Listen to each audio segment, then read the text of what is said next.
presidente del Comité Ejecutivo, director general y docente del Ateneo de Lengua y Cultura Guaraní.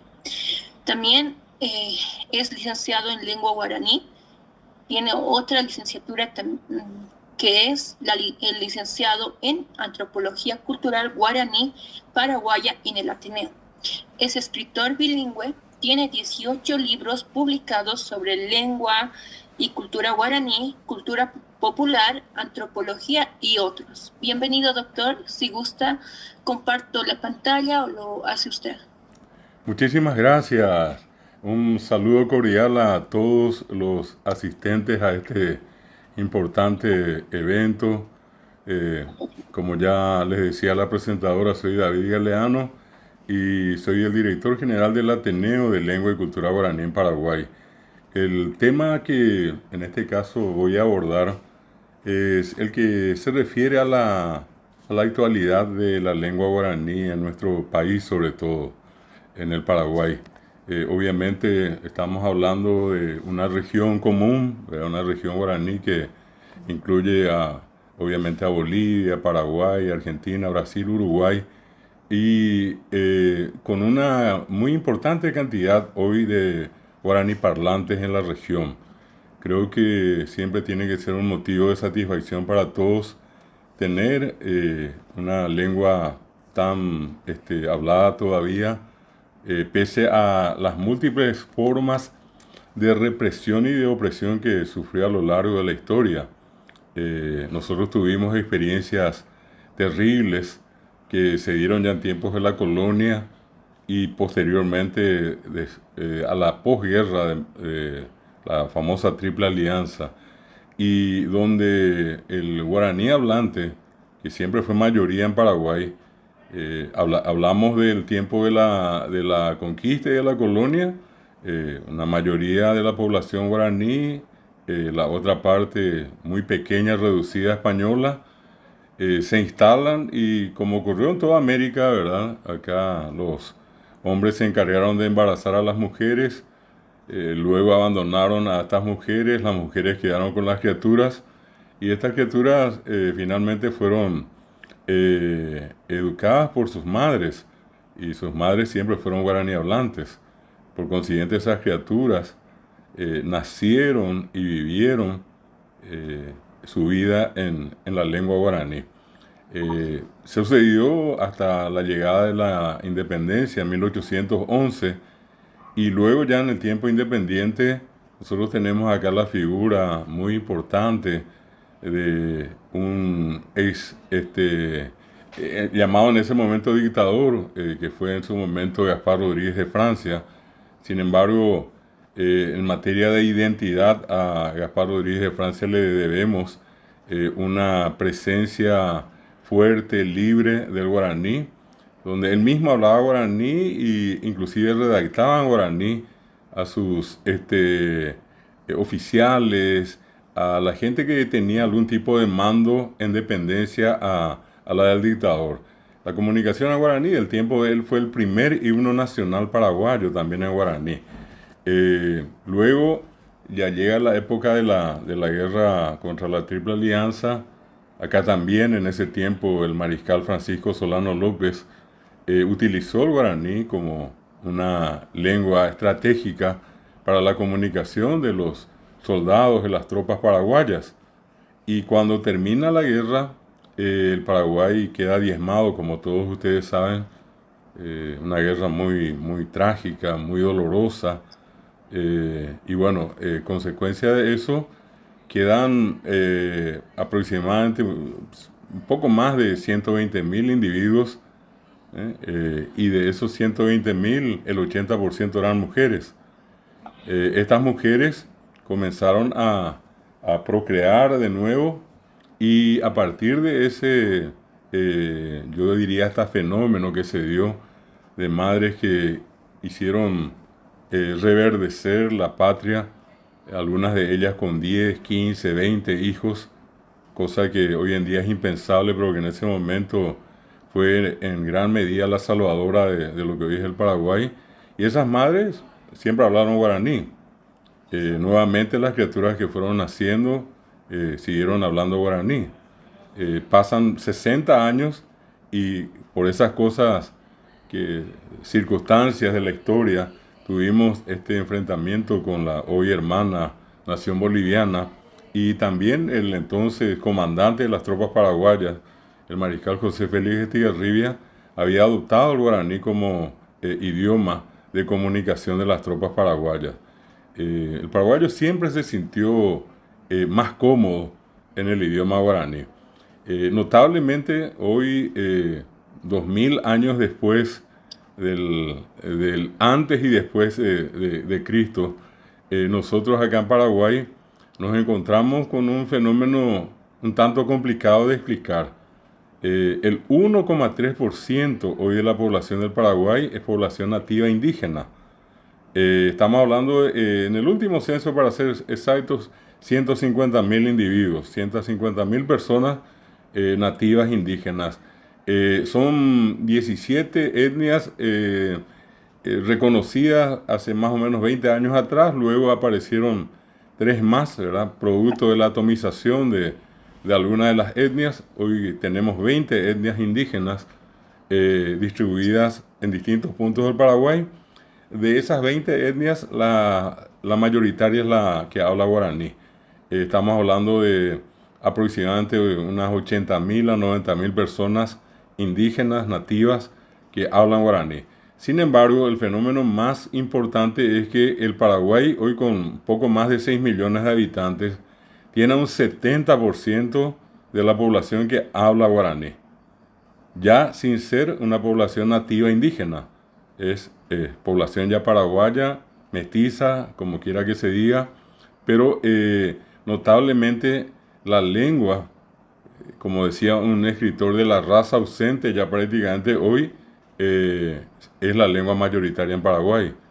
De ese 80, casi 70%, perdón, la mitad, si quieren ustedes un 35, casi un 40%, es exclusivamente monolingüe guaraní, es guaraní hablante. Nosotros tenemos un fenómeno muy particular acá que probablemente todos ustedes habrán escuchado. De hecho, entiendo que en la sala están varios compatriotas acá, paraguayos y paraguayas también, y aquellos que están acá cerquita nuestro, tanto los hermanos bolivianos como argentinos, brasileños lo saben. Acá tenemos una mezcla que es la fusión del guaraní, el castellano y el castellano guaraní. Venir al Paraguay, recorrer Paraguay, respirar guaraní. Pese a que son lenguas totalmente diferentes, diametralmente opuestas. El castellano, por ejemplo, conjuga flexionando verbos.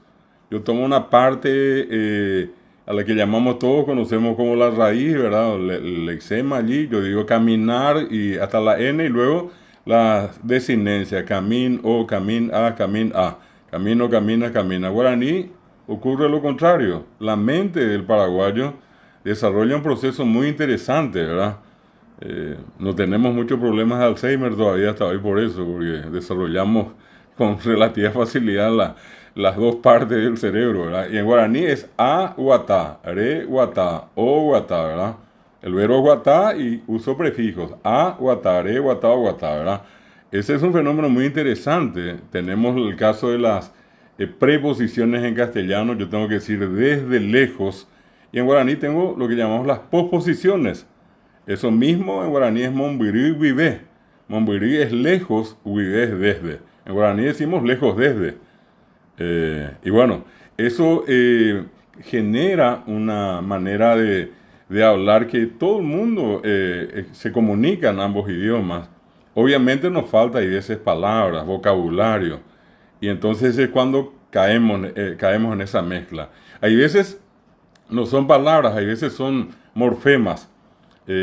Muchas veces la gente quiere ver solamente el famoso yopará, esa mezcla a la que llamamos yopará en el guaraní. Pero yo les suelo decir a todo el mundo que el yopará está en el castellano, porque el paraguayo no puede vivir sin decir, por ejemplo, y no sé, yo levanto la mano y prometo ir de acá al sol si es necesario quemarme, si es que alguien hoy en Paraguay o ayer o en la semana no usó el sufijo na, que es un sufijo guaraní. Na es como decir por favor. En guaraní decimos eyu na. Y traducimos nosotros al castellano como más o menos, ello es venir o venga o ven, y na es como decir por favor. Pero nosotros no decimos venir por favor, decimos venir na. Andate na, contale na, decirle na. Y allí está el guaraní. Esa cosa allí, ese espíritu que invade el castellano, ¿verdad? Nosotros no podemos vivir sin decir vení, que andate, que contarle, que traerle, que, ¿y qué es guaraní? Eyuque, ereque, yapoque, ¿qué? O juntamos los dos y decimos que nada, decirle que nada, llevarle que nada, contarle que nada. Ese es el castellano que hablamos. Es un castellano bien mezclado. El que viene al Paraguay tiene que acostumbrar el oído a expresiones como vopa, vopa le dijiste, vopa le llevaste, vopa le contaste, ni siquiera es vos con ese final, es vos nomás, vos, y pa es guaraní, pa es la pregunta, vopa le dijiste, vos le dijiste, vopa le llevaste, vos le llevaste.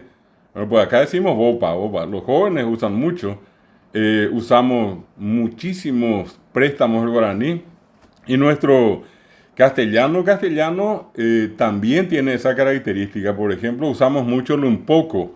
Cuando decimos vení un poco, andate un poco, contarle un poco, traerle un poco. Y cuando llego a traerle un poco, el que no entiende muy bien va a pensar que tiene que venir hasta la mitad y esperar que yo le diga a traerle otro poco, ¿verdad? Pero acá el que escucha traerle un poco sabe que tiene que traer todo. El un poco viene del guaraní. Cuando nosotros decimos eyumí, esa terminación mi para nosotros es un poco. Y todo el mundo usa un poco en Paraguay. En realidad ya no decimos un poco, decimos un po. Vení un po, andate un po, contarle un po, ¿verdad? Hasta esa degradación, generación fonética tenemos, pero en fin, viene de un poco. Y cuando alguien se pregunta qué es un poco, y un poco es mi del guaraní. Eyumí, vení un poco. Eguerajá, mi, eguerajá es llevar, y mi es un poco. La traducción al castellano. En realidad, mi en guaraní es una expresión cariñosa. Es una expresión cariñosa, inexplicable en castellano. El castellano no tiene el recurso para poder decir lo que es mi. Un guaraní hablante entiende lo que es mi, pero un hispano hablante probablemente no va a poder entender, porque traducimos por venir un poco, decirle un poco, contarle un poco a tu mamá. Y eso es emonbeumi. Monbeú es contar. Emonbeumi, decirle, contarle a tu mamá, contarle un poco. Bueno, ese un poco es la presencia del guaraní traducido al castellano. Acá, por ejemplo, fácil de escuchar cuando alguien dice, don Pedro y eso salieron, doña María y eso hablaron ayer. ¿Qué es lo que es? Y eso me van a decir. Y eso es el umíva del guaraní. En guaraní decimos, caray, Pedro umía o jocoeje, umía. Y el umía nosotros traducimos al castellano por y eso. Bueno, cosas como esas forman parte de la peculiaridad de una lengua que está viva. En Paraguay, repito, el 70% de la población sigue hablando guaraní, mezclado, ¿cierto?, con el castellano en muchos casos, pero lo importante en este caso es que nos resulta muy fácil a nosotros mirar acá y decirle a alguien, y darme la vuelta acá y le digo a alguien, tráeme el papel que está sobre la mesa. Y doy la vuelta nuevamente y le digo, y me doy la vuelta acá y le digo, sentate en la silla, allí está la silla y sentate. Eso es fácil. Eso no aprendimos en la escuela, eso aprendimos en la casa, de los abuelos, de los papás, mamás, de los hermanos, de los vecinos. Y estamos hablando por eso de una lengua viva muy importante que hoy en día tiene rango constitucional, está reconocida como lengua oficial en la Constitución del año 1992, tiene una ley de aplicación que es la ley de lenguas, así se llama, que reglamenta el artículo 140 de la Constitución Nacional del año 1992. Es una ley reglamentaria. Aparte de eso, todos sabemos, también fue incorporado como idioma oficial de trabajo del Parlasur y hoy en día es enseñado acá en Paraguay en todas las universidades. Es decir, para ser más concretos, para que una universidad hoy habilite algún tipo de carrera, la carrera habilitar tiene que tener como materia el guaraní. Y la misma cosa, aquellas carreras que quieran acreditar, aquellas universidades, o institutos superiores que quieran acreditar sus carreras, indefectiblemente tienen que tener incorporado el idioma guaraní. Es un requisito oficial. El Estado funciona empieza a funcionar en guaraní. Tenemos a un presidente que habla en guaraní, tenemos a parlamentarios que hablan en guaraní, ministros que hablan en guaraní y la gente común. Lo único triste y lamentable en todo esto es que esa población nativa sigue siendo ninguneada. Tristemente los libros que leen nuestros niños hoy hablan de los nativos, de los hermanos indígenas en tiempo pretérito. Los libros paraguayos dicen los guaraníes vivieron, se alimentaron, recorrieron, en fin, todo tiempo pretérito. Sin embargo, están por las calles deambulando, en muchos casos mendigando, pero están vivos. Estoy hablando del 1,3% del Paraguay indígena y un 70% de un paraguayo indígena que habla la lengua guaraní hoy. Estos datos quería presentarles en este tiempo que me dieron y me pongo a disposición de ustedes para seguir comentando otras cosas. Muchísimas gracias por escucharme y estoy atento a cualquier consulta que quieran hacerme.